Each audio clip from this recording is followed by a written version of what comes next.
자, 우리 지난주에 줬던 프린트가 있어야 되고 장문 써 있는 거. 자, 먼저 프린트를 먼저 볼 건데 요거. 자, 거기 그 2페이지를 먼저 봐야 돼서. 자, 1번이지. 2페이지 1번에 자, 정보 전달을 위한 글의 생성. 자, 다양한 자료의 수집 방법에서 책, 사전, 신문, 방송, 인터넷 등의 매체, 그러니까 매체야. 그러니까 매체.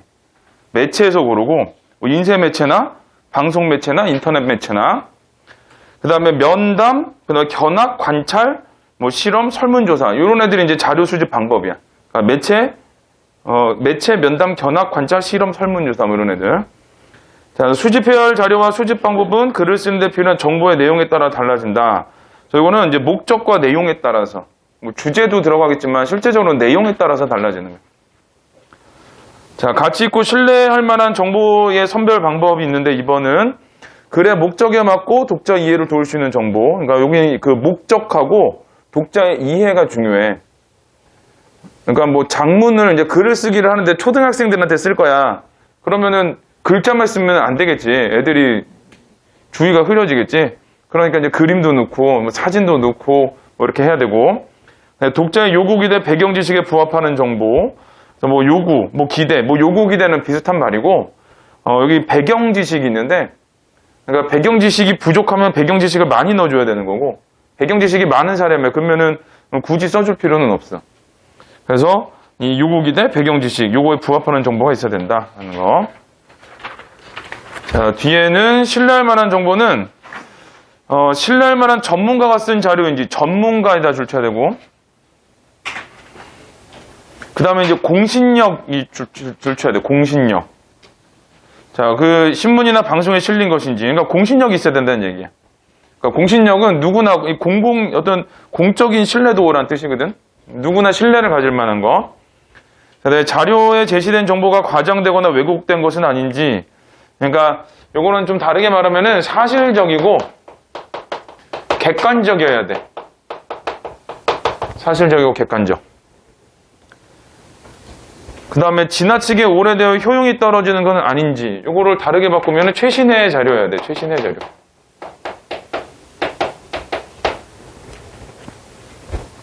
예를 들면 이제 뭐 만약에 이 태양 주변의 행성을 조사하는데 그 명왕성은 없어졌잖아.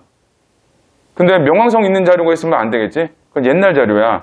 그래서 이제 그런 걸 하면 안 되니까 최신의 자료를 가져와야 된다라는 거. 그다음에 다양한 자료를 수집하여 서로 비교해야 된다. 여기서 이제 중요한 건 어떤 거냐면은 신뢰할 만한 정보가 중요한 말이야. 여기에 나와 있는 그 가치 있고 신뢰할 만한 정보 있지? 자, 여기서는 제일 중요한 거는 신뢰할 만한 정보. 요게 중요해. 뭐 다양한 자료를 수집하여 비교 이런 거는 크게 중요한 말은 아니라 당연한 말인 거고.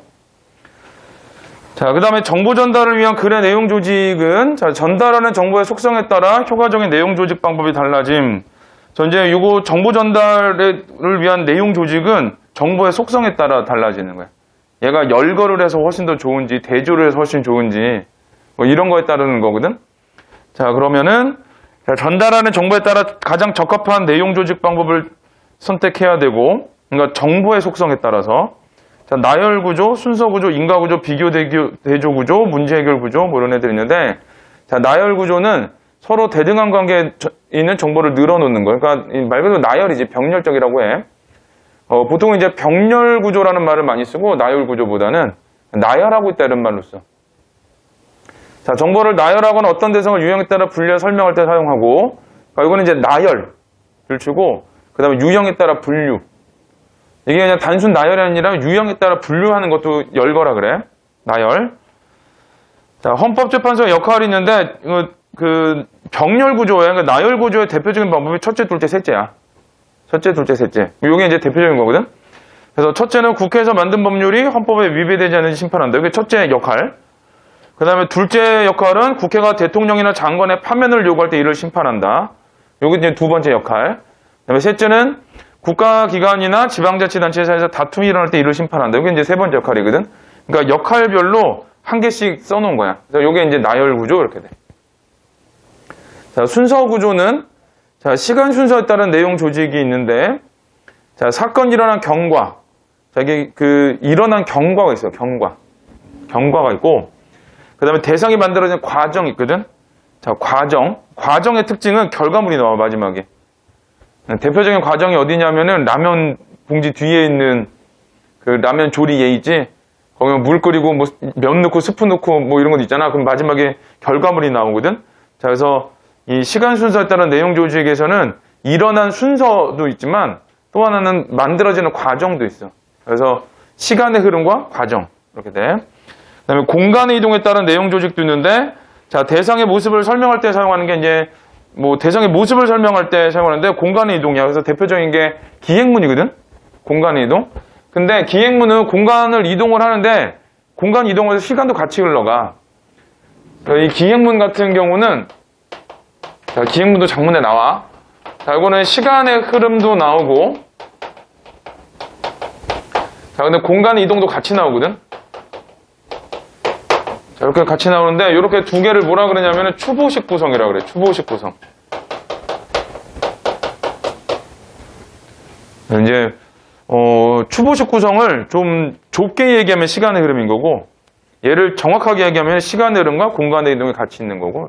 그 다음에는 순서 구조로 내용을 조직할 때는 선후 관계가 분명하게 드러나기 위하여 먼저, 우선, 뭐뭐 하기 전에, 뭐뭐 이후로, 마지막으로 이런 표지를 써주는 거예요. 이걸 담화 표지라고 하는데, 자, 밑에 글을 한번 보면, 자, 몽골의 슈바이처 이태준, 국내에서 삶은 1907년에 줄쳐 일단. 자, 세브란스 의학교에 입학, 재학 시절 안창호와 친분을 쌓아 독립운동에 투신함, 중국으로 망명, 배고인 사건을 계기로 중국 망명을 결심. 여기는 1912년 줄쳐야 되고, 중국으로 망명함.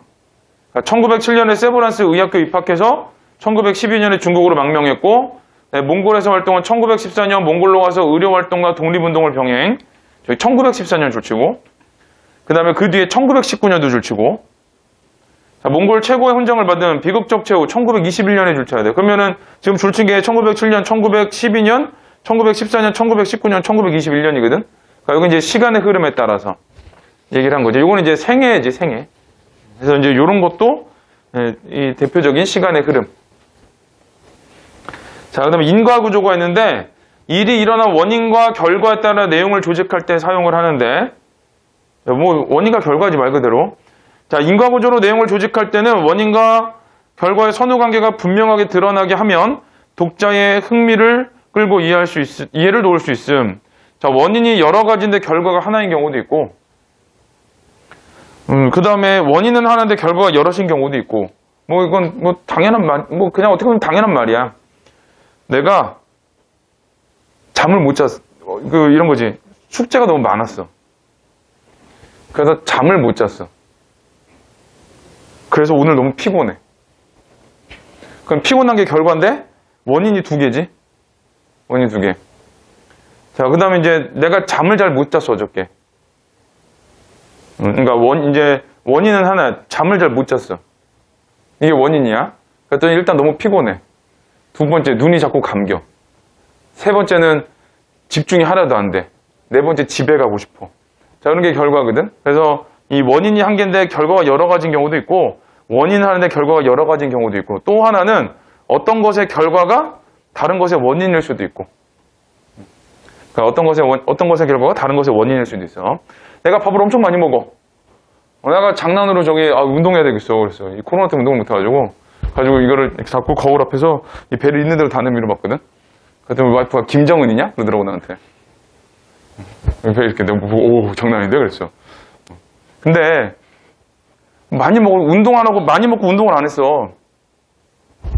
그럼 살이 찌지. 결과야. 결과. 근데 이 살이 찌면 어떻게 돼도? 뭐 고혈압 생기고 당뇨병 생기고, 근데 건강에 안 좋아. 아파, 자꾸. 그러니까 이게 많이 먹은 결과 때문에 비만이 됐어. 근데 이 비만이 됐는데 병이 생겨. 이렇게 어떤 것의 결과가 어떤 것의 원인인 경우도 있는 거야. 자, 이제 밑에 나오지. 원인과 결과의 순서는 바뀔 수 있으며, 자, 원인과 결과의 순서는 바뀔 수 있대. 뭐 예를 들면 A가 원인이야. 자, 그러므로 B가 결과가 되지. 이게 이제 원인과 결과가 이렇게 나오는 경우. 또 하나는 B가 먼저 나와. 자, 뭐뭐이다. 왜냐하면. 자, A. 원인. 자, 이렇게 나올 수도 있지. 그러니까 이거는 이제 순서에 따라 이거 그냥 표지에 따라 달라지는 거. 그래서 글을 읽을 때는 이 표지를 잘 봐야 돼. 누가 원인인지 결과인지. 누가 중요해? 얘가 중요해. 이쪽이 중요해. 결과가 중요해. 원인보다는 사실은. 자, 그 다음에 다음 페이지는 자, 공룡의 멸종이 있는데 자, 공룡의 멸종이 결과야. 그러면 이제 왜 멸종됐냐? 해성 충돌에 따른 기온 저하 때문에 멸종됐다. 이럴 수도 있고. 그 다음에 공룡의 거대화 때문에 공룡이 멸종됐다. 자기들끼리 너무 많이 먹어가지고 먹을 게 없어진 거지. 네, 포유류의 등장 때문에 없어졌다. 식물의 변화 때문에 없어졌다. 그래서 밑에 있는 그 네 가지 원인 때문에 공룡의 멸종이 생겨버린 거지. 자, 이거는 원인이 여러 가지고 결과가 하나인 경우 이렇게 돼. 자, 4번에 비교 대조가 있는데 자, 대상들 사이의 공통점이나 차이점을 중심으로 하여 이거 비교는 공통점이고 대조는 차이점이야. 이거 구분 잘해야 돼. 비교 대조를. 저 문어와 오징어가 있는데 그 벤 다이어그램에서 가운데 있는 애가 공통점이잖아. 걔네들은 비교 쪽이야. 양쪽에 오른쪽 왼쪽에 있는 애들이 이제 대조 쪽이 되겠지. 그래서 공통점은 연체동물이고 먹물을 뿌리고 빨판이 있고 이게 이제 요거는 이제 오징어하고 문어하고 오징어를 비교한 거야. 공통점. 엄마 왜 나랑 엄마 걔는 왜 걔랑 나랑 비교해 그러잖아? 그럼 엄마 친구 아들 엄마 친구 딸 있잖아. 엄친아 엄친 딸. 엄친아 엄친 딸이 나오는 이유는 되게 간단해. 엄마가 자기 친구들 아들 딸 중에 좋은 것만 하나씩 모아오거든 이렇게. 그러니까 실제로는 걔를 다 갖춘 애는 없어. 그러니까 얘는 예를 들어 얘는 예뻐. 딴 건 없어. 얘는 착해. 딴 건 없어. 예쁜 것만 갖고 오고 착한 것만 갖고 오고 얘는 공부를 잘해. 그만 갖고 와. 그러면 이제 예쁘고 착하고 공부 잘하는 애가 짠하고 나타나는 거야. 엄마 친구가 누군데? 그럼 엄마가 말을 못해. 그럼 많아. 왜 많은 줄 알아? 야, 걔도 그러고 걔도 그러고 걔도 그러거든? 이게 한 명씩인 거야. 근데 이제 이런 애들하고 엄마 왜 나랑 걔랑 비교해? 그러면 안 되지. 뭐라 그래야 돼? 대조해 그래야 되지, 원래대로면. 근데 이제 우리가 평소에 언어 습관 자체가 비교한다 그러면은 얘하고 차이점을 중심으로 얘기할 때 비교한다 그러거든? 그것 때문에 이 문제를 엄청 헷갈려요. 아무것도 아닌데. 이거는 이제 조심해야 돼, 그래도. 자, 오른쪽에는 이제 다른 점이 나오지. 자, 그 다음에 밑에 문제 해결 구조가 있는데 이 문제 해결 구조는 원인과 결과하고 헷갈리면 안 돼. 문제점이 나오면 해결을 해야 되는 게 문제 해결이야. 원인과 결과가 아니라. 원인과 결과는 뭐뭐 했기 때문에 어떤 결과가 나타났다거든? 근데 문제 해결은 이런 문제가 있으니까 이런 방법으로 해결한다. 그리고 원인과 결과하고 문제 해결하고 헷갈리면 안 돼. 자, 발생한 문제와 그 해결 방안을 중심으로. 자, 문제는 공기오염이 심해지고 있다. 이렇게 되죠. 공기오염이 심해지고 있기 때문에 청정연료를 보급하는 건 아니잖아. 공기오염이 심해져. 그러므로 청정연료를 보급해서 공기오염을 해결해야지. 그러니까 어떤 방법이야. 공기오염이 심해진다. 그러면은 이 공기오염을 해결할 수 있는 방법들 이렇게 돼야 돼. 자, 대기정화 처리 시설을 설치하고 자전거 이용을 장려하는 정책을 펼친다. 됐고. 자, 정보의 전달 효과를 높이기 위한 표현은 명확하고 객관적인 표현 사용하기. 그 다음에 독자가 이해하는데 방해가 되는 모호한 표현, 함축적 표현, 모호하고 함축적 이런 거 쓰면 안 돼. 특히 함축적 표현 같은 거 함부로 쓰면 안 되네. 이런 거는. 자, 그래서 요거는 이제 그 중요한 바는 어떤 거냐? 명확하고 객관적인 표현. 간결 명료하게 표현을 한다. 자, 이렇게 되는 거. 자, 그 다음에 뒤에 7페이지를 좀 보면 설득하는 글쓰기가 있는데 걔는 주장하는 글이지, 주장하는 글. 자, 밑에 보면 설득을 위한 논거가 있어. 자, 논거의 개념과 종류는, 논거는 뜻이 그 논리적인 근거란 뜻이야. 논리적인 근거. 그래서 논거야.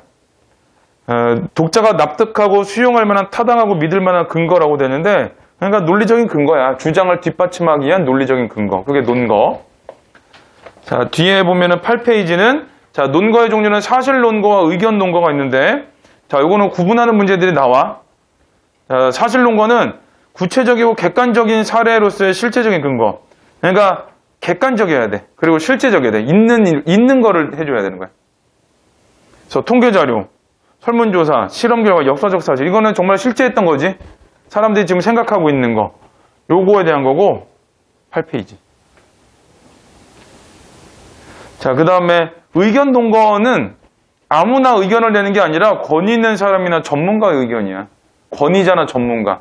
그건 이 사람들의 의견이 왜 논거가 되냐면 이 사람들은 그 분야에서 연구를 많이 했던 사람들이거든.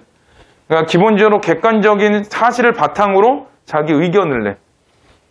그래서 요거는 사실 논거하고 의견 논거 구분하는 거. 그러니까 문제는 논거의 종류가 다른 것을 고르셔. 이런 식으로 나와. 아니면 같은 것끼리 묶은 것을 고르셔. 이런 식으로. 그래서 보통 이제 사람이 얘기하는 경우는 이제 의견 논거인 경우가 많아. 자, 그 다음에 밑에 수집한 논거의 선별 기준 있지? 자, 얘 중요해.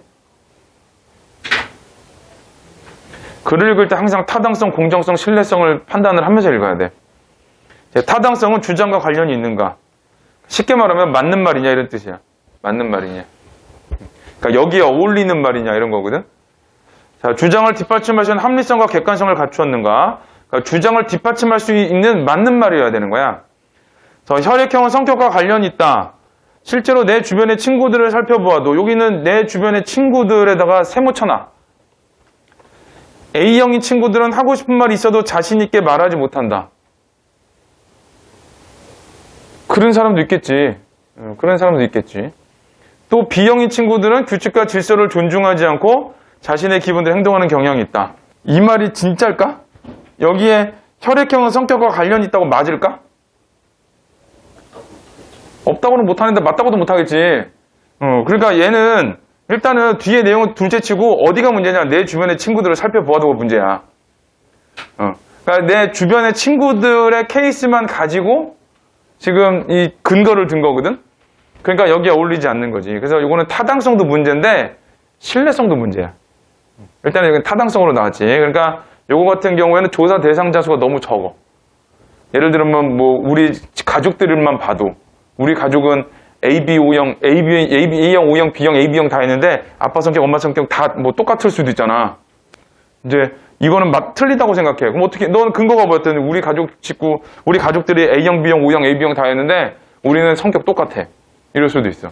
그래서 요거는 그 조사 대상자 수가 너무 적어서 타당성이 결여됐다 이렇게 돼. 자, 근데 공정성은 어느 한쪽에 치우치지 않았는가거든. 얘가 생각보다 어려워. 그냥 글을 쭉 읽었거든. 근데 공정성에서 어긋난다 이런 말이 나올 수도 있어. 너무 한쪽으로만 치우쳐서 말하면 그래. 예를 들어 어떤 A라는 대상이 있는데 내가 얘를 부정적으로만 얘기했어. 막 부정적으로만. 그럼 그것도 공정성에서 어긋나는 거야. 긍정적인 측면도 얘기하면서 부정적인 측면을 얘기해야 돼. 저런 것도 있었어. 엄마, 우리 헌혈하라고 해요. 뭐 이런 거 있거든? 그 천재 교과서에? 1학년 거? 그 교과서 아마 그게 공정성에서 어긋나나 그럴 거야. 왜 공정성에서 어긋나는 줄 알아? 다시 얘기해 줄게요. 엄마, 우리 헌혈하러 가요. 엄마, 우리 헌혈하러 가요. 왜 공정성에서 어긋날까? 공정성을 잘 생각해. 왜 엄마한테만 하라 그래? 아빠도 있는데. 엄마, 아빠 이렇게 나와야 되는데. 어처구니 없지. 자, 그 다음에, 그래서 이제 필자의 선입견이나 편견, 이거 주소. 선입견과 편견이 있어. 선입견과 편견. 내가 또 경기도에서 제일 좋아하는 학교 안양예고 아니야. 그럼 미안, 알지? 알잖아. 난 모를 수도 있겠다. 내가 경기도에서 제일 좋아하는 학교가 안양예고, 초등학교 5학년 때부터 좋아했어. 우리 초등학교가 얘네 학교 옆에 있었거든? 내가 전학을 갔는데, 저 학교 누님들께서 너무 예쁜 거야. 그때 그리고 그 배우들이 있었어. 그 탤런트들이. 그래가지고 거기는 천사들 사는 데인 줄 알았어. 그래서 내가 제일 좋아하는 학교야, 저 학교가. 그러면은 안양예고, 예를 들어 이런 게 있어. 근데 또 개원예고는 별로 안 좋아해. 개원예고 애들은 애들이 얍삽해. 근데 이것도 뭐야? 선입견이야. 개원예고 애들은 얍삽하지 않은 애들 엄청 많아. 안양예고도 얍삽한 애 있어. 나한테 욕 엄청 얻어쳐먹은 애 있어. 내가 거의 투명인간 취급한 애도 있어. 하도 얍삽해서. 근데 기본적으로 할 때 내가 선입견과 편견이 있기 때문에 안양예고는 좋은 학교라 그러고 애들이 좋아. 그래. 근데 개원예고 애들은 그래. 그것들 얍삽해가지고 인간들이 그러거든. 이런 게 이제 공정성에서 어긋나는 거야. 자, 그다음에 신뢰성 있는데 신뢰성에서는 제일 많이 나오는 게 어떤 거냐면은 출처를 밝히냐 안 밝히냐야. 그러니까 여기서 뭐 출처가 분명하고 자료가 객관적인가도 있지만 이거는 출처를 밝혀야 돼. 그것부터 판단하는 거야. 출처를 밝힌다. 신뢰성은. 여기서 이제 나와 있는 거는 출처가 분명하고 자료가 객관적이냐, 인용한 자료의 출처가 권위적이냐 이런 거 있는데 실제로는 아무리 이게 내가 그 좋은 데 거를 권위가 있는 데 거를 인용을 해가지고 자료로 활용했어도 글에다가 출처 안 쓰면은 그건 신뢰성에서 어긋나는 거예요. 그래서 이 신뢰성에서 제일 중요한 거는 어떤 거냐? 이 출처 밝히기야. 출처 밝히기.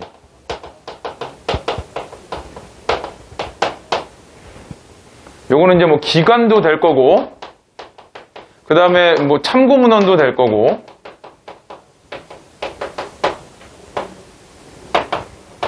뭐 기타 등등 이렇게 되겠지. 자, 이런 걸 밝히는 게 제일 중요해. 그 다음에 의견을 내는 화자가 필자가 전문성이 있는가. 그러니까 권위 있냐, 전문성이 있냐, 뭐 자료가 객관적이냐, 이건 자료에 대한 얘기고, 아무리 권위가 있고 전문성이 있고 객관적이어도 출처 안 밝히면은 신뢰성이 떨어진다야. 제일 중요한 거 출처 밝히기. 자, 그 다음에 맥락을 고려하여 설득 전략 사용하기는, 자, 독자는 어린이를 대상으로 글을 쓸 때는 쉽고 재미있는 어휘와 문장 사용. 그리고 자, 노부모를 모시는 사람들에게 효도 상품을 판매하는 광고문을 쓸 경우는 효심을 자극하는. 자, 그 다음에 주제는 과식을 하지 말자라고 쓸 경우에는 과식과 질병의 상관관계를 보여주는 그래프 제시. 요런 거는 이제 사실 논거야. 사실 논거. 근데 과식이 몸에 미치는 영향에 관한 의사의 인터뷰 자료 있지. 요런 거는 이제 의견 논거가 되는 거야. 그러니까 예를 들어 뭐 일정 칼로리 이상을 먹는 사람들이 질병이 생겼다라는 거, 그게 이제 퍼센트를 보여줘. 차이를. 퍼센트 정상적인 어떤 칼로리를 먹는 사람들하고 차이. 그 차이를 보여주면 그냥 객관적 자료거든. 그러니까 그거는 이제 사실 논거가 되는 거고, 그 다음에 과식이 몸에 미친 영향에 관한 의사의 인터뷰잖아. 그럼 의사가 그런 자료들을 토대로 해서 내 생각을 얘기하는 거거든. 과식을 하면 안 돼요, 이렇게. 과식은 위험하다 그러고. 자, 이제 그런 거는 의견 논거가 되는 거야. 자, 글의 유형은 글의 길이에 따라 설득 전략이 달라지고, 예를 들어 신문사설 같은 경우는 근거가 많아야 돼. 근거를 길게 쓰고 긴 글이라서. 근데 광고문 같은 경우는 근거 쓸 데가 없지. 그러니까 이건 주장이 강렬해야 돼. 주장을 강하게. 그래서 주장이 중요해. 주장하는 내용이. 자, 매체에 따라 설득 전략이 달라짐. 신문에 쓸 때와 인터넷 매체를 쓸 때, 뭐 신문에는 글을 주로 쓰고 뭐 도표 정도 넣고 하는데, 자, 인터넷 매체는 뭐 링크도 걸어놓고 동영상도 쓰고 이렇게 하면 되겠지. 자, 여기서는 그 8페이지에서 중요한 거는 타당성, 공정성, 신뢰성. 자, 이게 내용적으로는 제일 중요하고, 그 다음에 사실 논거하고 의견 논거 구분하는 거. 자, 그거 중요하고. 자, 뒤에 9페이지에는 글의 설득력을 높여주는 표현 방법이 있는데, 자, 여기 비유가 있고 서리법 이중 부정이 있거든. 자, 서리법하고 이중 부정하고를 묶어야 돼. 자, 비유는 이해를 쉽게 하기 위한 거야. 이해를 쉽게. 그래서 거기 독자의 배경 지식을 이용하여 필자의 주장을 쉽고 빠르게 전달. 설득력을 높이는 데 효과적이다. 그러니까 이해를 좀 쉽게 만들어 주는 거야. 아, 네가 이런 거로 주장하는구나. 이렇게. 근데 서리법 이중 부정 같은 경우는 강조하기야. 강조. 그러니까 좀 달라.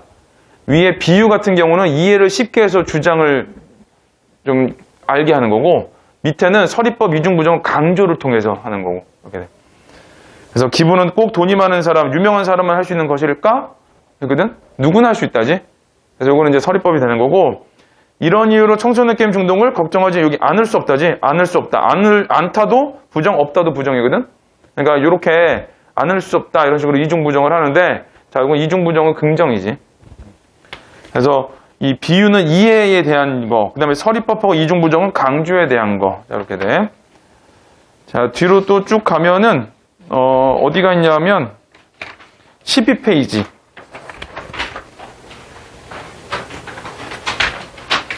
건의하기가 있는데, 제일 아랫줄에,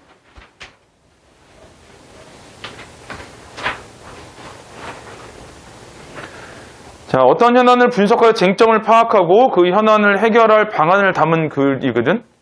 그러니까 이거는 문제 해결의 구조여야 되고, 문제 해결의 구조. 자, 이게 돼야 되고, 그 다음에 해결하기 위해서는 내가 건의한 게 받아들여져야 되거든. 그래서 요거는 주장하는 글에 가까워. 그리고 형식으로는 그 편집글하고 좀 가까워. 받는 사람도 써야 되고 내 사연도 써야 되고 이런 것처럼 내가 하고 싶은 말도 써야 되고.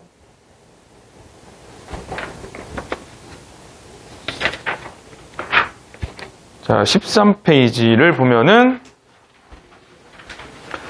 설득하는 글과 달리 글을 읽는 대상이 구체적. 그러니까 설득하는 글은 설득하는 글이야. 근데 글을 읽는 대상이 구체적이래. 저거는 이제 특정 독자에게. 특정 독자. 그러니까 두루뭉술하게 얘기하면 안 돼. 그리고 이제 이 특정 독자의 특징은 뭐냐면은 문제를 해결해 줄 수 있는 사람. 그러니까 건의를 들어줄 수 있는 사람이야.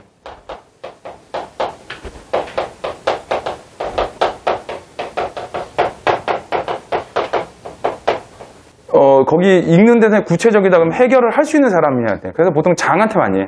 근데 이제 여기 설득하는 글은 안전하게 운전하자잖아. 그러니까 운전하는 사람한테 해야지. 이거는 일반적인 운전자. 건의하는 글은 주제는 밭을 도로로 만들어 우리 동네로 진입하는 도로를 넓혀주세요 그랬지. 이게 이제 설득하는 글하고 건의하는 글의 차이점을 보는 거거든. 설득하는 글은 일반적인 운전자잖아. 그러니까 불특정 다수야.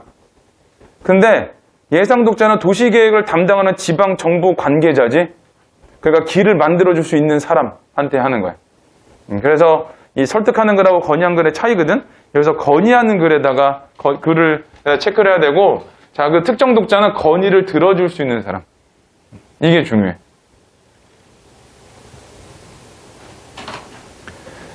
자, 그 다음에 이제 건의하는 글을 쓰는 방법이 있는데, 자, 독자의 공감 유도인데 나만 불편하면 안 되고 모든 사람을 불편해야 돼. 그래서 이제 그거를 해결을 해야 되는 거야. 자, 문제 상황의 심각성에 대한, 심각성에 줄쳐야 돼.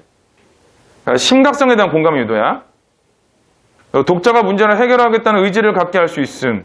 심각해. 애들이 35도인데 픽픽 쓰러져 나가고 막 이런 데 쳐봐. 그럼 어떻겠어. 그러니까 이제 이거는 해결해야겠구나라고 하는 거지. 자, 방안 요구의 구체화는, 자, 문제를 해결하기 위한 방안이나 요구사항을 구체적으로 표현하는데, 그냥 길을 넓혀주세요. 그거보다는 어디에 넓혀주세요. 그 다음에 어떤 방법으로 넓혀주세요. 이래야 돼. 그래서 밭을 도로로 만들어 우리 동네로 진입하는 도로를 넓혀주세요. 그러지? 그래서 이게 구체적이 중요하고 합리적, 이거 구체적이어야 되고 실현 가능성이 있어야 돼.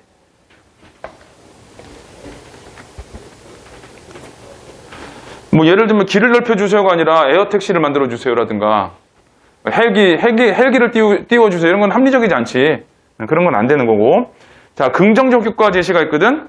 그래서 내가 건의한 게 해결됐을 때 나타날 수 있는 기대 효과가 있어야 돼. 자, 필자가 제시하는 해결 방안이나 요구사항이 실현됐을 때 나타날 수 있는 긍정적 효과를 함께 제시해야 돼. 자, 타당한 논거 제시. 이건 뭐 설득하는 글이기 때문에 논거가 필요하고. 근데 마지막이 생각보다 중요해. 예의 바르고 공손하게 해야 돼. 왜 그러냐? 부탁하는 거거든. 부탁이야, 건의는. 그러니까 예의 바르고 공손하게 해야 돼. 근데 이제 이렇게 예의 바르고 공손하고 이러면은 긍정적으로 검토를 하지. 그래, 시간이 없지만 내 한 번 희생해 너한테 해준 말 이렇게 되겠지. 그래서 이거 예의 바르고 공손한 표현이 생각보다 중요해. 자, 그 14페이지에 보면은 건의하는 글의 형식이 있는데 이건 한번 읽어봐야 돼. 요거는 그 모의고사에 나오는 화작도 요 형태로 그대로 나와. 자, 독자가 명확하고 편지와 같은 형식으로 쓰는데, 자, 교실에 탈의 공간을 만들어주세요. 그래서 일단 건의 내용을 제목으로 써주는 거야. 자, 교장 선생님 안녕하세요. 그래서 교장 선생님이 그 독자. 그 다음에 안녕하세요 인사를 하고, 저는 2학년 땡땡반 김재희입니다. 소개를 해. 그 다음에 항상 저희들을 위해 애써주시는 교장 선생님께 감사한 마음을 전하며 한 가지 사항을 건의드립니다. 교장 선생님 안녕하세요. 저는 2학년 땡땡반 김재희입니다. 교장 선생님 교장실에 틀어박혀가지고 앉아만 있지 마시고 학교를 좀 돌아보시는 게 어떠세요? 이렇게 하면 안 돼. 그러면 큰일 나고, 이렇게 저희들을 위해 항상 애써주셔서 감사합니다. 이런 거 써야 돼. 자, 교실에 탈의 공간을 만들어주시기를 바랍니다. 건의한 거지. 자, 학교에 별도의 탈의 공간이 없어서 매우 불편합니다. 이게 이제 문제 상황이야. 체육 수업을 하려면 체육복으로 갈아입어야 하는데 탈의 공간이 없다 보니 화장실에서 갈아입을 수밖에 없습니다. 한데 10분이라는 짧은 시간 안에 옷을 갈아입어야 하는 친구들도 화장실을 이용해야 하고 급한 용무를 봐야 하는 친구들도 화장실을 이용해는 항상 줄이 깁니다. 그러니까 탈의실이 없어서 생긴 문제점이야. 이 때문에 수업에 늦는 학생들이 많고 심지어 급한 용모를 보러 왔다가 종이 쳐서 용모를 보지 못하는 친구도 있습니다. 어디서 한번 끊냐? 그 첫 번째 줄에 교실에 탈의 공간을 만들어 주시기를 바랍니다 해서 한번 끊어야 돼. 그럼 앞에가 건의 내용인 거고, 건의 내용. 자, 그 다음에 그 밑에는 문제점을 얘기하는 문제점. 문제점. 건의를 하게 된 이유일 수도 있고, 건의의 이유. 문제점이야, 그게. 자, 교실이 강의 탈의 공간이 마련된다면 옷을 빨리 갈아입을 수 있기 때문에 체육 수업에 늦지 않게 참여할 수 있을 것입니다. 자, 이거는 그 건의가 받아들여졌을 때의 긍정적 효과야. 자, 그 다음에 건의가 수용됐을 때의 긍정적 효과.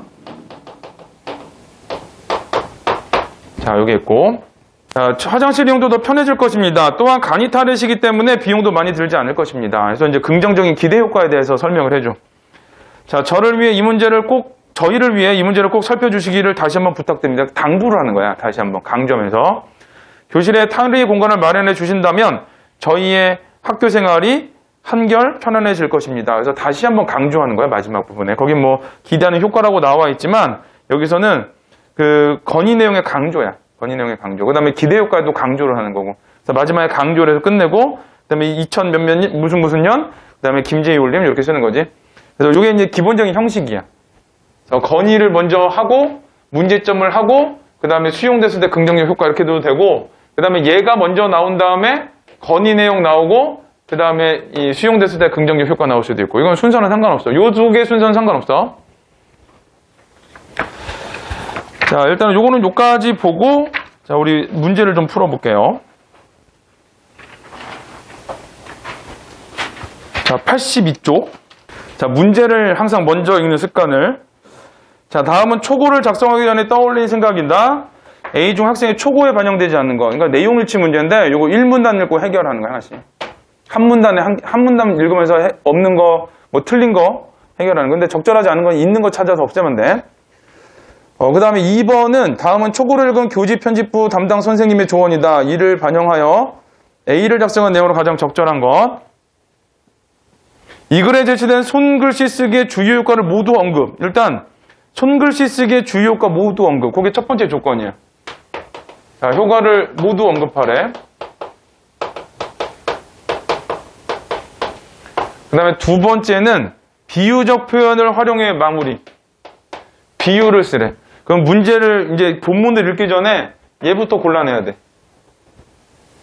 그러면은 뒤를 보면 되지. 자, 쭉 읽어. 손글씨 쓰기의 다양한 효과를 정확히 알고 이를 정확히 활용한다면 쓰기의 효율을 높일 수 있을 것이다. 이 비유가 없지. 버려. 2번은 쭉 읽으면 뒤에 쭉 읽어. 손글씨 쓰기 쭉 읽어. 동전의 양면과 같음 있지? 거기 줄 쳐야 돼. 비유. 얘는 안 버리고. 3번 또 쭉 읽어. 얘는 어때? 비유가 없지? 버려. 그 다음에 4번은 쭉 읽어봐. 별처럼 빛날 것이다 있지? 이 듣고. 5번도 쭉 뒤에 가면 세 가지 빛깔의 진주 이렇게 써있지? 자, 그래서 일단은 여기서는 2번, 4번, 5번 중에 고르는 거야. 자, 첫 번째 문단. 컴퓨터와 온라인을 기반으로 한 쓰기 환경이 조성됨에 따라 많은 학생들이 펜을 쥐는 대신에 컴퓨터 자판을 두드리는 일이 일상화되었다. 그러니까 이게 이제 현재 상황이야. 그래서 펜보다는 컴퓨터 자판을 두드린대. 근데 이런 건 사실 크게 중요한 말은 아니야. 내용의 흐름으로 봐서는. 왜 그러냐면은 손글씨 쓰기에 대한 거니까. 손글씨 쓰기보다 힘이 덜 들고 편리하기 때문에 많은 학생들이 컴퓨터 자판을 이용한 쓰기를 선호한다. 그럼 왜 자판을 쓰냐에 대한 거지, 뒤에는. 그래서 첫 번째는 컴퓨터 자판을 많이 쓴다. 그 다음에 그 두 번째 문장은 그 이유에 대해서 힘이 덜 들고 편리하기 때문에 쓴다는 거. 근데 끊어야 돼. 하지만 나와서. 손글씨 쓰기 효과는 생각보다 크다 그랬지. 그래서 이제 뒤에 앞으로 전개될 말은 뭐냐면 손글씨 쓰기의 효과야. 자, 그러면은 1번을 봐. 손글씨 쓰기의 개념을 정의해 글을 시작해야겠어. 그럼 1문단에 나와야 되거든. 손글씨 쓰기의 개념은 안 나왔지, 1문단에. 이건 시작해야겠으니까 무조건 1문단에 나와야 돼. 근데 안 나왔지? 그러니까 1번이 답이야. 자, 이거 그냥 1번 찍고 넘어가는 거야. 자, 그 다음에 2번. 2번 문제 때문에 다 읽어야 돼. 자, 컴퓨터 자판으로 글자를 입력할 때에는 강을 입력하든 물을 입력하든 손가락으로 3번의 타점을 두드리는 동작에는 큰 차이가 없다. 그러나 이제 이건 컴퓨터 자판은 중요하지 않아. 그냥 컴퓨터 자판 두들기는 거하고 손으로 글 쓰는 거에 그냥 차이점을 주려고 쓴 거야. 손으로 글씨를 쓸 때는 손의 동선이 그대로 글씨를 이루며 단어마다 다른 궤적이 생기게 된다. 요거는 컴퓨터는 하나 둘 셋 하면 돼. 근데 글을 쓸 때는 그 궤적이 다 다르대. 그래서 내 시각 처리와 손을 통한 운동 경험, 쓰고자 하는 단어를 떠올리는 과정이 동시에 이루어져 뇌의 다양한 영역이 활성화된 효과가 생기는 것이다. 그럼 이제 손글씨 쓰기의 효과가 뭐야? 뇌의 다양한 영역이 활성화된다. 거기 줄쳐서 효과 1번. 그런 애들이 나와야 돼. 효과의 1번이 뇌의 다양한 영역이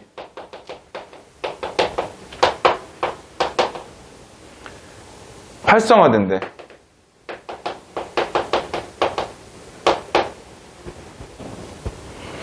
이거를 사실은 풀 수 있어. 2번 볼래? 여기 그 보기가 뭐였어? 주요 효과를 모두 언급하라 그랬지. 그럼 뇌 활성화된다는 걸 언급해야 돼. 근데 2번은 어때? 없지. 효과가 아니잖아. 4번은 어때? 이 말 나와야 되거든? 없지. 그러니까 이거 사실 이 문제는 그냥 여기까지 보면 답 나와. 이거는 이제 그 나름의 꼼수고. 근데 이렇게 푸는 게 맞긴 맞아. 이거는 한 번 듣고 풀어야 돼서. 아마 근데 뒤쪽에 문제가 더 있을 건데. 자, 그다음 이제 계속 읽어는 볼게요. 일단 자, 다시 앞으로 가서. 자, 손글씨 쓰기는 컴퓨터 자판을 이용할 때보다 많은 시간이 소요된다. 이거는 효과는 아니야. 하지만 이 느림 때문에 사고할 수 있는 시간이 확보된다. 또 느림 때문에 듣는 내용을 기록할 수 있는 양도 적어지므로 내용의 우선순위를 판단하고 체계를 세워 정리하게 된다. 그러니까 여기 뭐 사고할 수 있는 시간이 확보되고 내용의 우선순위를 판단할 수 있고, 자, 이때 정보의 선별과 구조라는 고등사고 과정이 이루어진다. 결과적으로. 그러니까 결과야. 얘네들의 결과는 뭐냐? 해당 내용에 대한 이해도가 높아진다. 자, 두 번째 효과지? 이해도가 높아진다. 자, 최근에는 정서적 효과도 주목받고 있다. 이거는 그냥 처음부터 효과를 썼지? 자, 정서적 효과. 자, 좋은 글귀를 손으로 차분히 따라 쓰는 필사는 자신이 적고 있는 글귀에 몰입하는 경험을 하게 된다. 자신의 손글씨로 작성된 단 하나뿐인 책을 완성하겠다는 성취감을 맛보거나 좋아하는 글을 음미하며 마음이 치되는 느낌을 받기도 한다. 그러니까 이거는 이제 정서적 효과. 자, 그래서 5번은 오문단은 컴퓨터 자판을 이용한 쓰기는 현대에서도 필수적이다. 하지만 편리함에는 그늘에 가려지기에는 손글씨가 우리에게 주는 효과는 이처럼 다양하다. 그래서 답이 5번이잖아. 뇌의 다양한 영역 활성화, 이해도 영상 정서적 효과. 이 내용이 다 나와야 되는 거지. 근데 어차피 내용이 다 나와야 되는 거니까 효과가 구체적으로 나와 있는지 안 나와 있는지 판단을 해야 돼. 근데 요거 하나만 봐도 지금 답이 나오지. 원래는 주는 문제들이지. 그 1번, 2번 같은 경우는 시간도 그렇고. 이제 3번이 나와, 근데. 자, 보기는 학생이 초고를 보완하기 위해 추가로 수집한 자료다. 자료의 활용 방안으로 적절하지 않은 거. 그러니까 1번, 2번 문제까지는 그냥 한 2문단 정도 읽으면 답이 나와. 근데 요 3번 때문에 다 읽어야 돼. 어차피 한 번은 다 읽어야 돼. 자, 그 전문가 인터뷰. 손으로 글씨를 쓸 때 전두엽, 후두엽, 측두엽, 두정엽 등의 뇌의 전 영역에 걸쳐 신경계로가 형성되어 활성화됩니다. 그래서 손글씨 쓰기는 뇌를 건강하게 해준 일종의 뇌운동이라고 할 수 있습니다.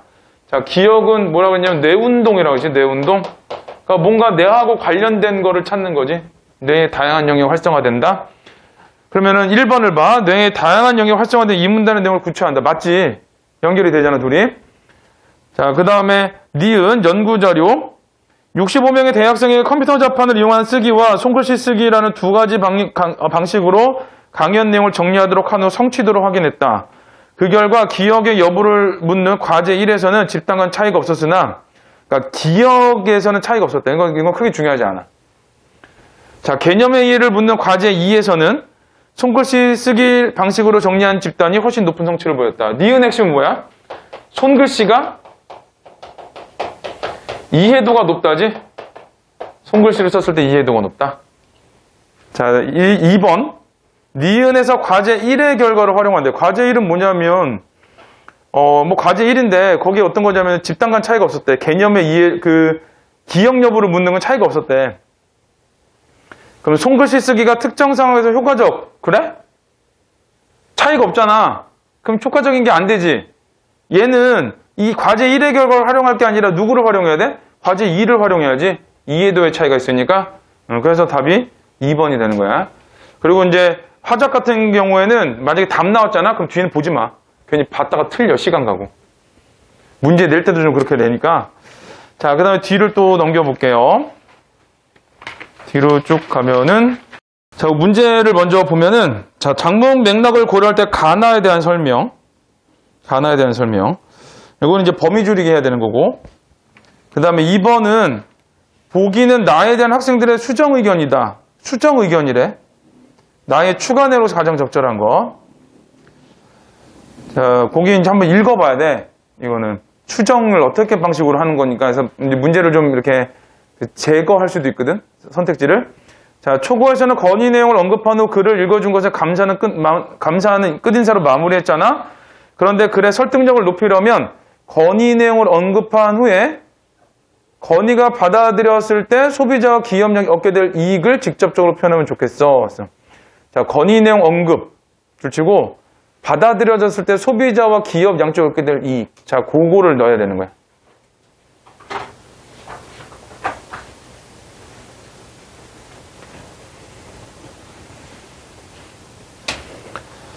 자, 그거는 이제 수정 의견이니까 한번 그냥 그렇대. 자, 한번 그 다음에 이제 3번 있어. 다음은 나를 작성하러 추가로 수집한 자료다. 자료를 활용하여 나의 기억 미음을 수정 보완하고자 할 때 적절하지 않은 거 이렇게 돼 있지. 일단은 읽어야 돼. 요거는. 자, 읽어보면 자, 여기 이제 건의하기거든. 이 글은 건의하기가 바로 나오지 않고 어떤 활동을 통해 가지고 건의하기가 나오는 거야. 자, 그럼 가를 보면 몇 월 며칠. 자, 환경동아리 시간에 PVC가 환경에 끼치는 영향을 주제로 특강을 들었다. 이제 이런 경험을 했어. 특강을 통해 PVC가 플라스틱의 일종이라는 것과 알게 된 점. 정말 많은 물건이 PVC 재질로 만들어져 있다는 것을 알게 되었다. 이게 알게 된 점이야. 특강을 통해 알게 된 점. PVC가 플라스틱의 일종이고 그 다음에 많은 물건이 PVC 재질로 만들어졌고 심지어 나뿐만 아니라 많은 학생들이 가지고 있는 필통에도 PVC가 사용되었다고 한다. 이제 내 주변으로도 본 거지. 그런데 그 PVC가 환경 문제의 원인이 된다고 한다. 내가 환경 오염을 시키고 있다니. 이거는 이제 반성이야. 나 때문에 환경이 오염되면 안 된다는 생각이 문득 들었다. 깨달음. 그래서 동아리 친구들과 이야기를 나눠보니 친구들도 나와 같은 생각을 하고 있었다. 환경 오염을 조금이라도 줄이기 위해 무엇인가 해야겠다는 생각에 친구들과 함께 의논을 했다. 특강을 듣고 알게 된 점이지. 그리고 이제 내 삶의, 내 어떤 생활에 대해서, 나에 대해서 한번 성찰을 해본 거야. 성찰했고, 깨달았고, 그 다음에 건의하고, 이렇게 돼. 자, 나를 보면, 자, 일단 1번 봐봐. 1번이 가의 글쓰기와 같은 생각을 하는 사람들이 나의 글쓰기 과정에 참여하고 있다. 가의 글쓰기와 같은 생각이 뭐냐면 환경 오염을 조금이라도 줄이기 위해거든. 이거 나 안 읽으면 모를 것 같지만 가의 마지막에 보면 친구들과 함께 의논을 했대. 생각이 같아서.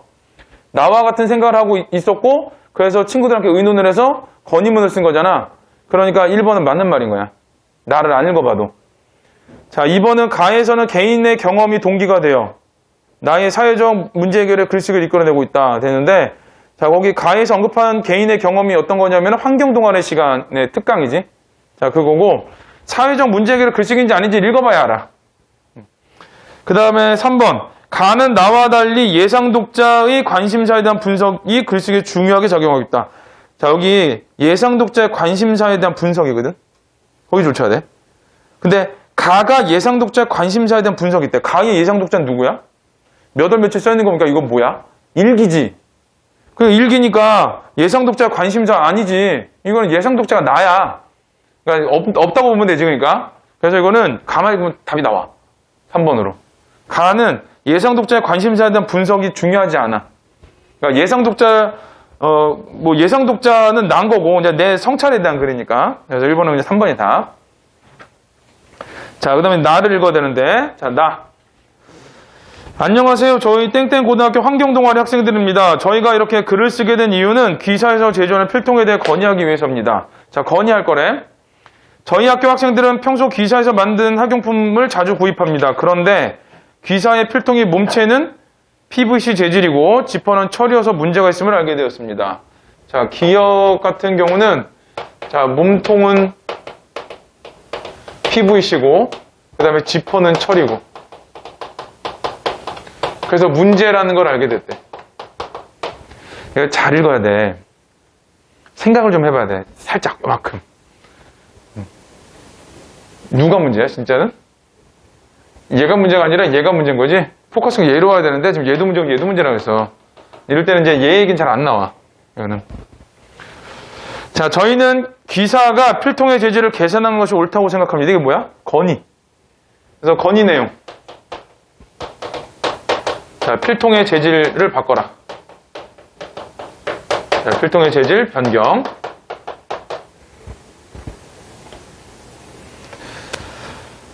귀사뿐 아니라 여러 회사에서 학용품에 PVC 재질의 플라스틱을 사용하는 경우가 많아 환경을 오염시킬 수 있기 때문입니다. 이건 뭐야? 그 재질을 개선해야 되는 이유지. 변경해가지고 개선해야 되는 이유. 자, 그렇지 않아도 환경 오염을 시킬 수 있기 때문입니다. 환경 오염을 시킬 수 있기 때문입니다는 여기 이제 문제 상황이야. PVC는 환경 오염을 시킬 수 있기 때문에 필통의 재질을 개선하는 게 옳아라고 한 거고, 그렇지 않아도 우리나라 국민들의 플라스틱 사용량은 세계적으로 많고 그 증가율도 매우 높다고 합니다. 플라스틱을 완전히 사용하지 않을 수는 없겠으나 환경에 끼치는 영향 등을 고려한다면 PVC 사용이라도 줄여가야 할 것입니다. 그러므로 귀사에서도 필통의 재질을 다른 것으로 바꿔주시기를 부탁드립니다. 건의한 거야. 결국은 건의를 했어. 그 이유가 뭐 때문이냐면 이거 환경오염 때문인 거지. 환경오염이라는 문제가 있으니까 필통의 재질을 개선해야 된다. 이런 얘기를 한 거야. 자, 그 다음에 끝까지 읽어주셔서 감사합니다. 자, 이거 1번에 2번이 사회적 문제 해결의 글쓰기잖아. 왜 사회적 문제 해결이냐면은 이 환경오염을 줄이는 방안 중에 하나이기 때문에 그래. 그 다음에 4번에서는 주장과 논거가 제시되고 있다고 그랬지? 얘는 건의하기는 설득하는 글이라고 그랬지? 자, 그래서 그런 거고. 그 다음에 5번은 가는 나에 비해 글쓴이 예심을 기록하고 이를 일상을 반성하려는 성격. 일상을 반성하려는 성격이기 때문에 3번이 틀린 말이 되는 거지. 자, 넘겨서, 자, 2번. 자, 다 읽었으니까 1번 봐. 양쪽에 얻게 될 이익을 찾아야 돼. 양쪽의 이익. 재질을 개선한다면 소비자는 질 좋은 PVC 제품을 구매할 기회를 얻게 되고, 이거 글 안 읽으면 이거 찍겠지?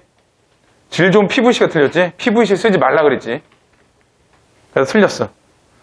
귀사는 제품의 재질을 개선하기 전보다 높은 수익을 얻을 수 있을 것입니다. 틀렸고. 2번, 재질을 개선한다면 소비자는 귀사의 제품을 선택함으로써 자원 재활용에 동참하게 되는 것이며, 그럼 이제 소비자의 좋은 점이지? 그렇게 되면 우리나라의 플라스틱 사용량이 줄어들 것입니다. 이거는 기업에서 좋은 점이 없지? 틀렸고. 3번, 재질을 개선한다면 귀사처럼 환경보호에 동참하는 기업이 늘어나게 됨으로써 소비자는 환경을 오염시키지 않으면서 다양한 제품을 선택할 수 있습니다. 여기는 일단은 소비자는 환경을 오염시키지 않으면서 다양한 제품을 선택할 수 있어. 이거는 이제 소비자 이익이야. 그럼 기업의 이익은 뭐야? 환경보호에 동참하는 기업이 늘어나는 게 기업의 이익은 아니지? 그래서 틀렸어. 4번, 재질을 개선한다면 소비자는 제품을 구입하면서 환경 오염에 대한 부담을 덜 수 있을 것이며, 이거는 이제 소비자가 환경 오염에 대한 부담을 덜 수 있다. 이거 맞아. 소비자 이익. 개선하지 않는다면 귀사의 환경 오염에 대한 부담이 돌아올 것입니다.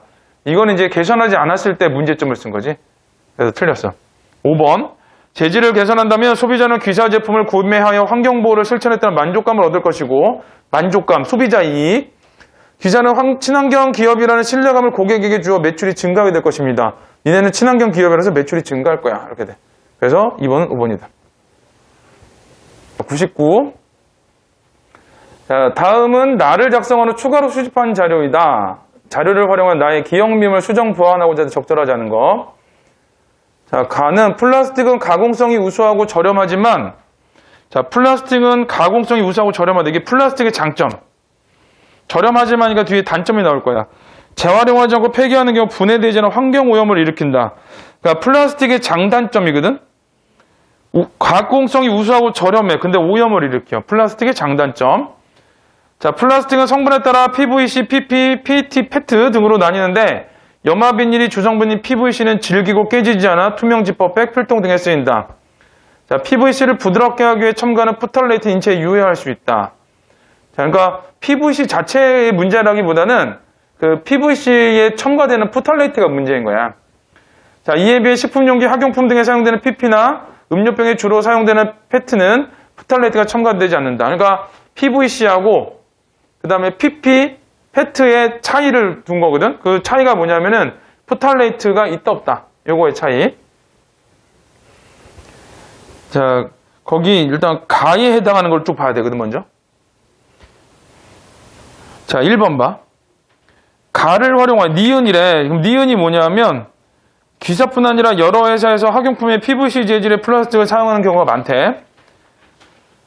자, 가를 활용한 상대방 입장을 이해함을 드러내려면 상대방 입장을 이해하려면 PVC로 필통을 만드는 이유가 가격과 가공성에서 유리하며 질기기 때문. 여기 가격과 가공성이 유리, 그 다음에 질기기 때문. 그럼 위에 논문 자료에 가공성이 우수하고 저렴하지? 그리고 PVC 두 번째 줄은 어때? 질기고 깨지지 않지? 자, 그냥 그대로 들어가 있지. 일단 이거는 맞는 말이야. 자, 그 다음에 4번을 보면 리을은 가를 하나씩 다 해결해야 돼. 자, 리을. 환경에 끼치는 영향을 고려한 PVC 사용이라도 줄여나갈 것입니다. 했어. 가를 참고하여 문제의 심각성을 드러내려면 PVC는 재활용이 어려워 환경에 부정적 영향을 끼칠 뿐 아니라 근데 이게 가에서는 재활용이 어려워 얘기는 안 나왔지. 이게 내용이 틀려야지 틀리는 거지. 안 나온 거는 그냥 다른 데서 내는 거야. 자, 제조 공정에서 첨가되는 물질이 인체에 해로울 수 있다. 이 첨가되는 물질이 인체에 해로울 수 있다가 어떤 거야? 그 포탈레이트지. 가에 해당하는 거. 거기가 가야. 앞에 나와 있는 재활용이 어렵다는 가에 해당하는 내용은 아니야. 그냥 아예 없는 내용이야, 그거는. 일단은 가에 해당하는 내용 있고, 자, 미음을 보면 귀사에서도 필통의 재질을 다른 것으로 바꿔주시기를 부탁드립니다. 자, 가를 참고하여 건의 내용을 구체적으로 제시하려면 필통의 재질을 플라스틱으로 유지할 경우 재활용이 용이하고 포탈레이트가 첨가되지 않은 포탈레이트가 첨가되지 않은 애 줄쳐서 이게 가야. 그러니까 4번, 5번은 한 개씩 들어있는 거거든. 가의 내용 일부 들어있고 5의 가의 내용 일부 들어있어야 돼. 그러니까 4번, 5번 같은 경우에는 이 내용이 들어가 있어야 돼. 첨가제, 포탈레이트 이 말이 들어있으면 맞는 말인 거야. 자, 이제 나의 통계 자료 보면 자, 거기 벨기에가 제일 많이 쓰고 사용량 한국이 몇이니? 한 3위 정도 되지. 많이 쓰지. 자, 그런 거고. 자, 2번을 그냥 봐. 가를 활용하여 자, 니은이 어떤 거냐면 자, 앞에 니은은 귀사뿐 아니라 여러 회사에서 학용품에 PVC 재질을 많이 쓴대. 아니, 디귿이구나. 디귿은 우리나라 국민들의 플라스틱 사용량은 세계적으로 많고 그 증가도 매우 높대. 자, 거기 보면 나를 활용하여 정보를 정확하게 제시하려면 우리나라 1인당 연간 플라스틱 사용이 2009에서 2015년 기간 중 세계 3위. 일단 세 번째 줄에 써 있으니까 여기는 맞아.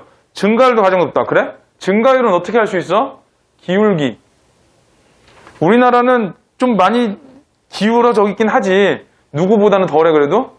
체코 올라간 거 봐. 보라색. 걔는 확 올라갔지? 걔가 답이 큰 거야. 체코가 막판에 더 높아. 체코가 2번 뛰지. 2009에서 2011 갈 때 한번 점프하고 그 다음에 2013에서 2015 갈 때 한번 점프하고 이렇게 되지. 그래서 이거는 3번이 다. 뭐 뒤에 거는 안 읽어도 되긴 하는데 자, 뭐 궁금하면 읽어도 되고. 자, 집에 가서 읽어. 얘는. 자, 그 다음에는 자, 어떤 거를 볼 거냐면 자, 106페이지. 문제 푸는 거의 핵심은 한 번 읽고 풀기, 한 번 읽고 풀기. 그 생각 계속 머리에 두고 있어요. 내가 다시 가는 순간 저기 독서 문제 하나 못 푼다고 생각하면 돼. 화작에서는. 그 생각하고 풀어야 돼. 자, 1번은 기억, 미음 중 글의 초고에 반영되지 않은 것. 그러면은 이거 그 초고니까 1문 안에 하나씩 버리면 돼. 지우면 돼. 그 다음에 고쳐 쓴 마지막 문단을 고려할 때 A에 들어갈 내용. A에 들어간 내용. 이거 어떻게 하면 되냐면 그 마지막 문단하고 둘이 똑같이 지난번에 얘기했지. 똑같이 가. 똑같이 읽어. 한 문장씩. 바뀐 데다가 밑줄 치면 돼. 그러니까 고쳐 쓴 마지막 문단에 바뀐 지점이 있을 거야. 거기 밑줄 치고 그 말 그대로 찾으면 돼. 그거와 관련된 내용을. 그래서 귀찮아도 같이 가야 돼. 한 글자씩 읽어야 돼. 한 문장씩. 자, 그 다음에, 자, 3번은 보기의 관점에서 A에 대해 비판하는 글이거든? 자, 이거 보기의 관점에서 A한테 비판하니까, 자, 이거는 보기가 A를 비판해. 자, 이거는 뭐 예를 볼 게 아니야. 그냥 예의 중심 내용 쓰면 돼. 예의 중심 내용. 이건 독서도 똑같거든? 그러니까 비판하는 사람, 말하는 사람의 중심 내용 을 집어넣으면 걔가 답이 나와. 자, 읽어보면은, 자, 초고 작성을 위한 학생의 메모. 자, 사극을 어떻게 바라볼까, 모를 것인가에 대한 나의 생각을 밝히려고 한다. 자, 학생들 사이에 사극에 대한 논란. 일단은 사극에 대한 논란 줄쳐야 돼. 그 다음에 사극의 본질은 주제의식. 본질은 주제의식 줄치고. 디귿은 시청자들의 사극에 흥미 갖는 원인 줄치고. 자, 사극은 실제 역사에 대한 관심을 유도함. 여기 실제 역사에 대한 관심 유도 줄치고. 그 다음에 역사적 사실의 반영 정도에 따른 사극의 유형이거든. 여기는 그 반영 정도에 줄치고. 그러면 돼. 1번 문제에 따라서 이제 어떤 1번 문제가 답이 앞에 나오면 굉장히 괜찮은 거고, 아니면 이제 니네 시간 가라고 좀 빌면서 내는 문제야. 시간 쓰라고. 자, 드라마 땡땡이 인기를 끌면서 사극에 대해 학생들 사이에 논란이 일고 있다. 학생들 사이에 논란이 있다 그랬지? 여기 읽고 기억 버리는 거야. 실제 역사는 다르지만 재미있었다는 반응과 아무리 드라마이지만 수업에서 배운 내용과 너무 달라서 보기에 불편했다는 반응도 있었다. 요거는 이제 그 반응의 차이야. 한 명은 재밌다고, 한 명은 보기 불편했다고. 이러한 반응을 지켜보면서 사극의 본질과 역할에 대해 다시 생각해 보게 되었다. 그래서 이제 뭘 생각한대? 사극의 본질과 역할에 생각해 본대. 자, 그러면 이제 일단은 1문단을 읽으면은 위에 1번 문제의 기억만 해결할 수 있어. 자, A는 사극은 역사적 사건이나 인물을 소재로 다양한 상상력을 발휘하여 만든 허구적 창작물이다. 자, 요 A가 일단은 뭐가 나오냐? 사극의 개념이 나온 거지. 사극의 개념이 나왔고, 따라서 사극의 본질은, 자, 이제 본질이 나올 거야.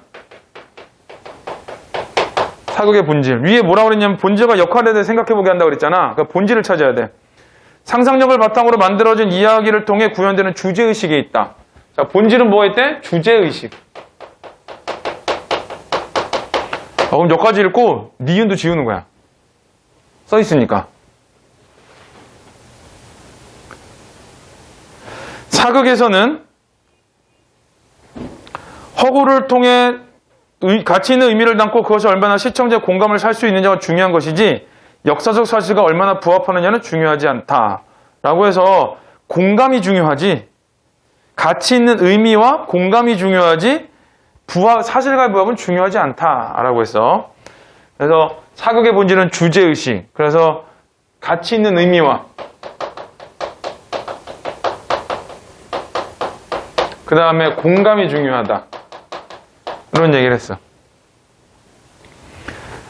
자, 원래 이제 여기까지 읽고, 자, 3번을 풀어야 돼.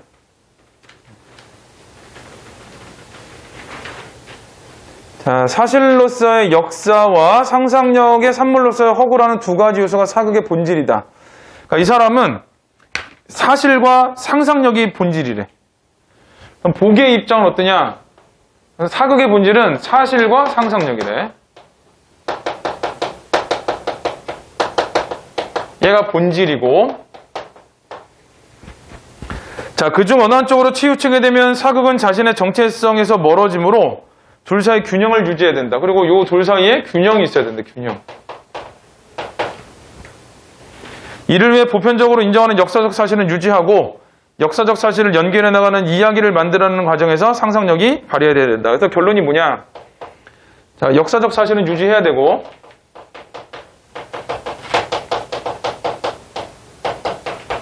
자, 그 다음에 자, 이야기를 연결하는 부분에서 상상력이 발휘를 해야 되는데, 자, 이야기 연결해서 상상력 발휘. 그러니까 둘의 뭔가 다르지. 얘는 가치 있는 의미와 공감이 중요한 건데, 얘는 역사적 사실을 유지하면서 그 이야기의 연결만 상상력을 발휘하라고 했어요. 요 내용이 들어가야 돼. A가 B를 비판하려면. 그럼 1번은 사극은 상상력의 산물로서 허구를 제외하고 사실로서 역사의 중심. 얘는 아니지. 왜 아니야? 균형을 갖추라고 그랬잖아. 그러니까 틀렸어. 사극에서 상상력을 바탕으로 한 허구를 사실로서 역사와 더 가치 있게. 1번, 2번이 반대말이거든. 균형을 갖추라고 했지 허구를 더 중요하게 생각하지는 않았어. 사극에서 상상력은 역사적 사실에 부합하는 범위 내에서 역사적 사실들 간의 유기성을 부여한다 활용. 여기 사극에서 상상력 둘치고 그 다음에 유기성 부여한다 활용. 어때? 상상력은 이 역사적 사실을 유지하고 얘들 가지고 이야기를 만들 때 그때 발휘하라 그랬지? 그러니까 이 말하고 딱 맞지? 3번이 답이야.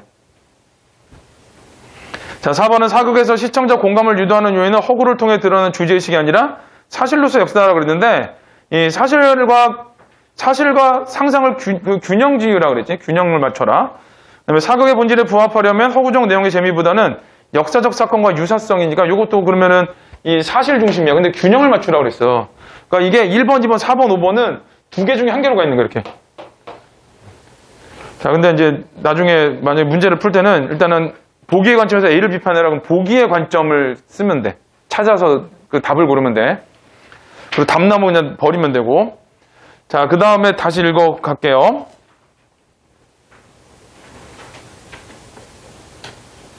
자, 사극에서는 실존 인물에 새로운 성격을 부여하거나 실제하지 않았던 인물을 등장시켜 극적 긴장감을 높인다. 그러니까 있는 사람, 원래 있던 사람은 새로운 성격, 실제하지 않았던 사람을 등장시키기도 하고, 이러한 점은 시청자들의 사극에 공감하고 재미를 느끼는 요인이 되어 실제 역사에 대한 관심을 유도하는 역할을 한다. 이거는 뭐겠어? 역할이 역할. 사극의 역할. 실제 역사에 대한 관심을 유도하는 역할. 거기 줄치면 돼. 역할. 그리고 이러한 관심은 역사에 대한 탐색으로 이어져 과거의 지식으로만 존재하던 역사를 현재에서 살아 숨쉬게 만들 수 있다. 그래서 관심을 갖게 만들고 그 관심을 토대로 탐색하게 만든대. 한편 일각에서는 시청자들이 사극에서 다뤄지는 상황을 실제 역사로 오해할 수 있다는 우려를 제기한다. 하지만 다큐멘터리와 사극은 정확한 역사적 지식을 전달하기 위해 제작한 것이 아니다.